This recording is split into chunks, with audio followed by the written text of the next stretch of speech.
میرا سوال ہے کہ اگر شادی کے بعد بھی لڑکی کی پڑھنے کی خواہش ہو تو کیا اس کی اگر شادی کے پاس پڑھنے کی خواہش ہو تو اس کے لیے یہ ہے کہ اگر آپ پڑھنا چاہتی ہیں تو جس سے شادی کر رہی ہیں اس کو پہلے بتا دیں کہ میں نے پڑھنا ہے، ٹھیک ہے؟ اگر اس شرط پہ شادی کرنے کو تیار ہو تو ٹھیک ہے، لیکن اس شرط کے ساتھ ایک اچھے رشتے کو ضائع بھی نہیں کرنا چاہیے، ٹھیک ہے؟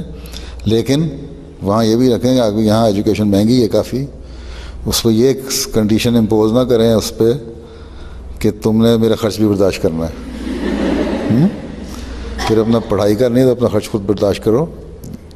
یہ نہیں ہے کہ پیرنٹس کہتے ہیں کہ اچھا چلو اس کو لڑکی کی شادی کراؤ، اگلے کے خرچہ ڈالو،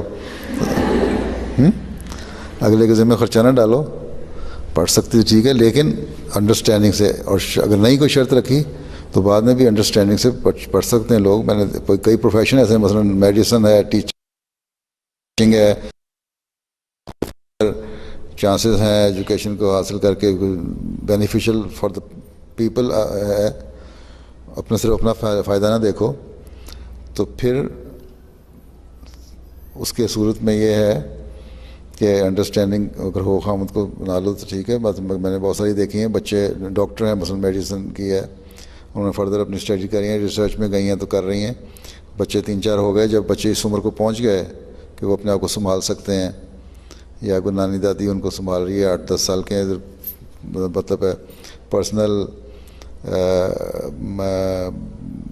اٹینڈنس کی ضرورت نہیں رہتی ماں کی، تو پھر وہ انہوں نے باقی بعد میں بھی پڑھائی کی ہے۔